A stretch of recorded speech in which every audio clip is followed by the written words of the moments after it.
पिछले क्लास में जनाब हम लोगों ने पढ़ा था सिंधु घाटी सभ्यता के विषय में और हम लोग स्टार्ट भी किया और ख़त्म भी कर दिया। आज से हम लोग स्टार्ट करेंगे जिसका नाम है मगध साम्राज्य यानी मगध एम्पायर। नाम क्या है? मगध एम्पायर यानी मगध साम्राज्य।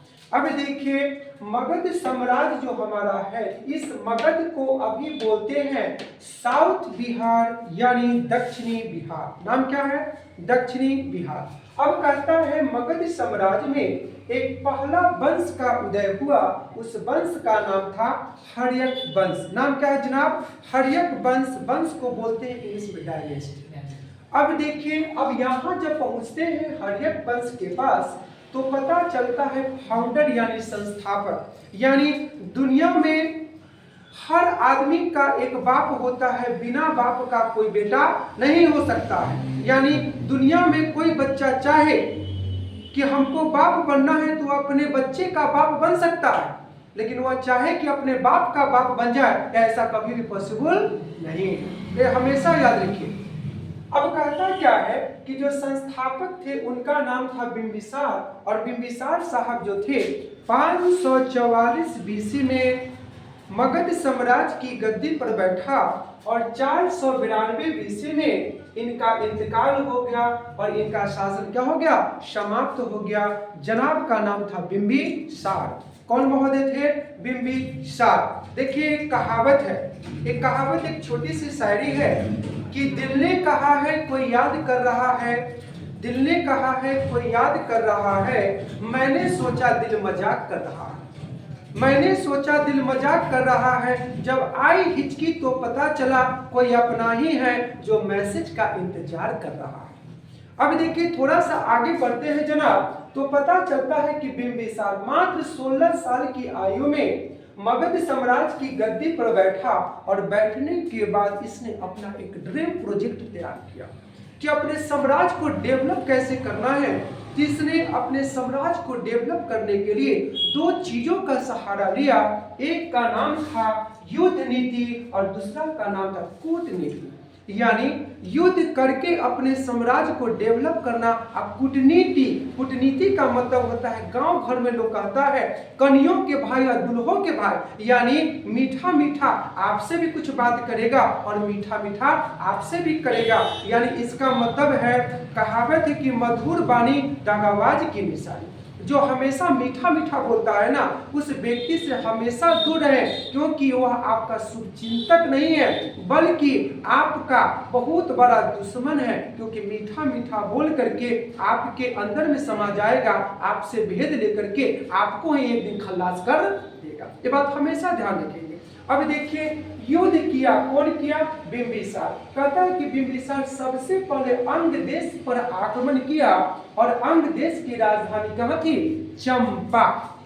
नाम क्या है? चंपा। अब देखिए कोनो कोनो कहीं कहीं गाना बना रहता है कि चल चमेली बाग में मेवा खिलाऊंगा, तो मेवा के चक्कर में मत रहिएगा नहीं तो सब कुछ खत्म हो जाएगा जनाब। अब कहता क्या है कि अंग देश की राजधानी थी चंपा, और चंपा हमारा कहाँ पड़ता है? भागलपुर में। कौनपुर में? भागलपुर में। और भागलपुर हमारा एक नदी के तट पर बसा है जिसका नाम है गंगा नदी। कौन नदी? गंगा नदी। कौन नदी?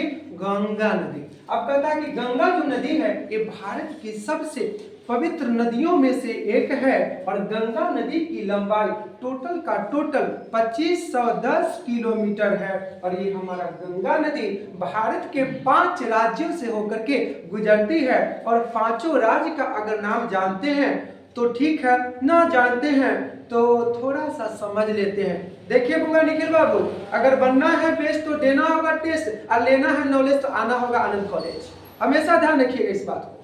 अब देखिए ये 5 गो राज्य है ना, निकलता है उत्तराखंड से, उत्तराखंड से प्रवेश करता है उत्तर प्रदेश में, उत्तर प्रदेश से आता है बिहार में, और बिहार से आता है झारखंड में, और झारखंड के बाद पहुंचता है पश्चिम बंगाल में, और पश्चिम बंगाल में जैसे ही गंगा नदी प्रवेश करती है तो इसको कहते हैं पद्मा नदी। कौन नदी? पद्मा नदी, जिसका नाम है गंगा नदी। अब देखिए जनाब, अब थोड़ा सा आगे बढ़ते हैं तो पता चलता है क्या भाई कि बिंबिसार को ऐसा अनुभव हुआ कि भाई युद्ध करके अपने साम्राज्य को कभी भी डेवलप नहीं किया जा सकता है। तो इसने सोचा कि क्यों ना हम शादी करते हैं। देखिए शादी जो है ना, नाम है शादी, तो शादी ऐसे लिखते हैं और शादी का उल्टा होता है दिशा, यानी शादी होते सब लोगों को दिशा पता चल जाता है। यानी शादी हुआ आपको डायरेक्शन पता चल जाएगा, करना क्या है। शुरुआत में तो सब कुछ अच्छा लगता है, हो जाने के बाद सब कुछ बुरा लगता है। ये बात हमेशा ध्यान रखेंगे जनाब। अब हुआ क्या कि इन्होंने सोचा शादी करते हैं, हमको राजनीतिक प्रतिष्ठा मिलेगी। इस कारण से इन्होंने एक दो नहीं बल्कि बिंबिसार महोदय 500 शादी करके बताइए, किसी को एगो नहीं हो रहा है, इनका 500 शादी हो गया। अब देखिए बिंबिसार साहब ने शादी कर लिया, तो शादी कर लिया ना, तो शादी करने से पहले देखिए एक बार छोटा सा कहानी, छोटा सा चुटकुला। एक बार की बात है, एक बच्चा था, तोतला था, कुछ भी होता था तो बोलता था क्या भाई कि पापा पापा थुनो न मुझे न थादी तलना है, थादी तलना, थादी तलना है। तो पिताजी बोलते हैं ठीक है बेटा दी थादी तला देंगे, आपका कोई दिक्कत नहीं है। तो पापा क्या बोलते हैं कि कोई बात नहीं है, हम एक लड़की को देखने के लिए चलेंगे। तो चलेंगे ना, तो वहां पर आपको कुछ बोलना नहीं है, कुछ बोलना नहीं है, यानी सिर्फ चलिएगा और चल करके देखिएगा। अगर पसंद हुआ तो ऐसे कीजिएगा पप्पा झकास, हम समझ जाएंगे। अब हुआ कि वहां पर जब गया ना, जब पहुंचा तो लड़की बहुत सज धज करके आई और आ करके ना चाय का प्याला पकड़ाए। जब चाय दिया ना, तो चाय इतना ना गर्म था, इतना ना गर्म था, पापा बोले थे कुछ बोलना नहीं है। जैसे वहां पे पहुंचा तो कहता पापा पापा पापा ताय दलम है, ताय दलम है, ताय दलम है, ताय दलम है। लड़की उधर से आती है, लड़की कहती है फुत मारते पी, फुत मारते पी, फुत मारते पी, फुत मारते पी। ना कुछ समझ है। तो कहने का मतलब क्या है ना कि शादी विवाह जो होता है तो दो लोगों के बीच में होता है, तो दोनों में कंफ्यूजन होना नहीं चाहिए। ये भी तोतला था और लड़की भी तोतली थी, इस कारण से दोनों का भेद वहां पे क्या हो गया, खुल गया। लेकिन बिंबिसार साहब के साथ ऐसा कुछ नहीं हुआ। अब लेकिन उन्होंने शादी 500 प्लस किया, लेकिन 3 गो शादी जो हुआ था इसका उल्लेखित है। किनका शादी जनाब, बिंबिसार का। अब बिंबिसार साहब ने शादी जो किया, तो पहलका पत्नी का नाम था कौशला देवी। नाम क्या था, कौशला देवी। और ये कौशला देवी के पिता का नाम था महाकाल। नाम क्या है, महाकाल। अब कहता है कि महाकाल की बेटी कौशला देवी हुई। अब कहता है क्या कि इनके भाई जी के नाम, कौशला देवी के भाई जी के नाम था प्रसेनजीत। नाम क्या था, प्रसेनजीत। की बहन का नाम क्या था, कौशला देवी।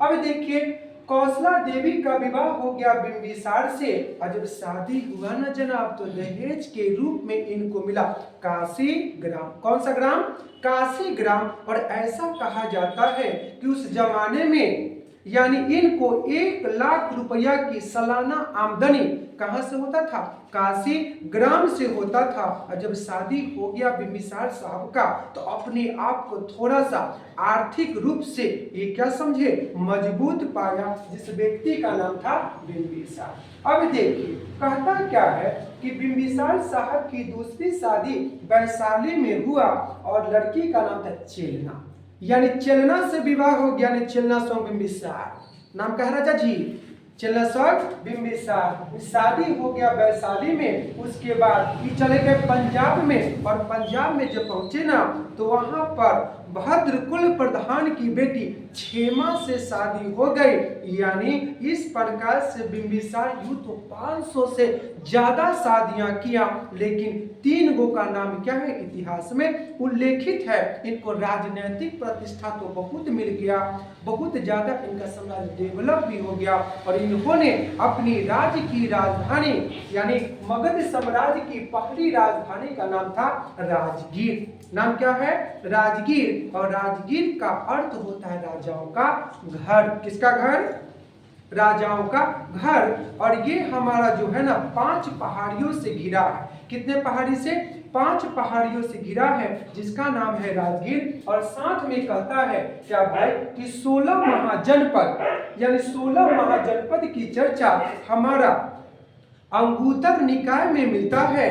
और इस 16 महाजनपद में प्रथम जो था उसका नाम था मगध। नाम क्या था, मगध। और जनपद का अर्थ होता है राज्य क्षेत्र। जनपद का अर्थ होता है राज्य क्षेत्र। और मगध कौन था? 16 महाजनपद में पहला था, जिसका नाम क्या है? मगध। मगध को क्या कहेंगे? दक्षिणी बिहार। ये बात को हमेशा ध्यान रखिए। देखिए, एक कहावत है कि जिंदगी का अगर मजा लेना है, जिंदगी में अगर जिंदगी का मजा लेना है तो क्या रखना है? अरमान कम रखना है। और जिंदगी में सफर का मजा लेना है तो सामान कम रखना है। बस आज के लिए इतना ही, फिर कल पढ़ेंगे इससे आगे।